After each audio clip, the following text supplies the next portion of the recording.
Minister, great to have you on the show. Can I ask first about electricity prices, because you and the Prime Minister have had the top bosses of the electricity companies in twice now, looking to provide more information for consumers. Can that really lower customer electricity prices? It certainly can, Ticky. We've had two very important and I think successful meetings with the energy retailers and the Prime Minister, Deputy Prime Minister, the Treasurer and myself. We received a number of commitments from the electricity CEOs at those meetings, include the fact that they'll be writing to more than 2 million of their customers, offering a better deal, those who have come off market offers as well as those who are on the less attractive standing offers. We know that about 50% of Australian households have not moved retailers or contracts in the last 5 years, even though there can be savings available to them by doing so of up to $1,500. So but given the stickiness of given the stickiness of customers, though, and the slackness of everybody busy with their daily lives, I mean, are we really going to get lower prices, or are there other ways that the government's going to have to look to change this? Well, we want to empower those consumers to choose their own contracts and retailers in order to get that better deal. In order to do that, we need the companies to provide information in plain English, in readily accessible form. We also need to have comparator rates. The percentages that the companies use to offer discounts is a lot less attractive to people and more confusing to them than using dollar amounts, for example. And we've also want to move down the path of the QR codes or an equivalent type of data code that they have in the United Kingdom, which will enable people to use their smartphone, go onto their bill, click on the code and then get quickly a whole range of other alternative prices. All right, you're focusing on the clean energy target. You've said, I think, that you're looking to get a clean energy target done and dusted before Christmas. Now, how are you going to achieve that? And if it's going to be more than the 0.6 tonnes of carbon dioxide per megawatt hour that Dr. Finkel used in his model, isn't that going to be deliver more challenges on how much on the emissions target, put pressure on the emissions target? Well, on emissions reduction, the government's very confident that we will meet our 2030 target of a 26 to 28% reduction, just as we met our first Kyoto target. We're on track to meet our 2020 target, and of course that's looking for emissions across the whole economy.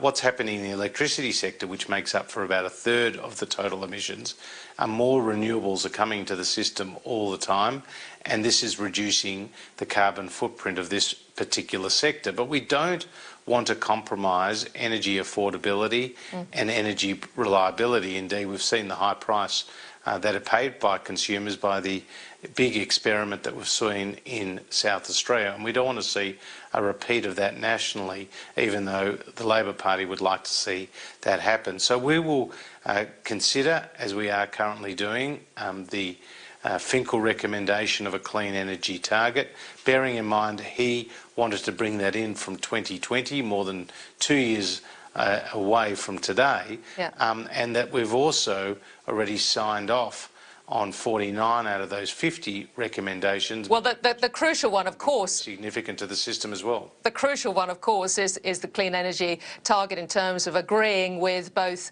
say, if I could say, the Abbott camp, but also Labor, who's given you a window, I think, of support here. Now, you've got the IEMO report coming down today, which is looking at extending, possibly, as I understand it, the life of some existing coal power stations so that you don't get the same problem that you did with Hazelwood. How is that going to work? Well, we are going to get the IEMO report later today, and it follows a request from the Commonwealth of IEMO to provide advice on the level of dispatchable power we need in the system, particularly with the scheduled closure of Liddell in 2022 being a 2,000 megawatt coal-fired power plant in New South Wales. What we saw with the closure of Hazelwood and before that Northern and other coal-fired power stations is the energy system going from one where there was surplus supply to where there is now a tight supply-demand balance.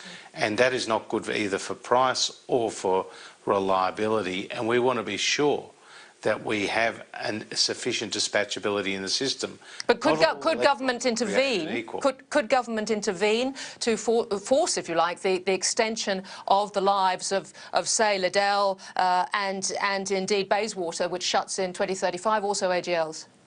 Well, Ticky, I don't want to preempt the conclusions of that report and indeed the government response to it, but I would point out that we do need sufficient synchronous generation in the system to maintain its stability. And one of the things that's been missing from the energy debate to this point is a sufficient emphasis on storage, and that's why the Prime Minister has talked up Snowy 2.0, and that's why and equally investing in a whole range of other storage facilities. And equally, you're open to the possibility of still funding a clean coal power station, perhaps not with NAIF funding, but something else down the track? Well, there's 2 points to make. The first is that existing coal does provide the cheapest and a reliable form of generation. So if you can keep existing coal-fired power stations going for longer, that can be in the interest of consumers. New-fired coal power stations do have a reduced carbon footprint than the existing ones, and a Healy plant, a high-efficiency, low-emission coal-fired power plant that you see throughout China, India, Japan and other countries in our region, can reduce emissions by up to 40%. The last coal-fired power station that was built in Australia was in Cogan Creek in Queensland back in 2007. And we believe if you're able to get the right systems in place with market mechanisms to link energy and climate policy, then you will provide a level of certainty for future investors, whatever that type of generation. All right, let me move to gas, because of course the Resources Minister Matt Canavan is missing in action due to the citizenship issues, and indeed Barnaby Joyce is obviously under a lot of pressure. But so if I can put to you, obviously the government hasn't triggered its domestic gas security mechanism. Peter Coleman from Woodside is now calling this a very delicate balancing act between delivering domestic gas but also Australia's reputation as an exporter.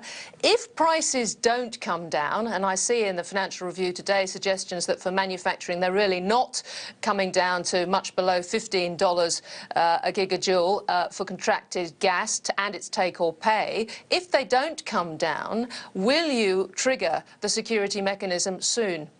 Well, Barnaby Joyce will be the final decision maker on that policy, and he will rely on the input from both AEMO and the ACCC, and will consult with a range of ministers, including myself as well as the Prime Minister.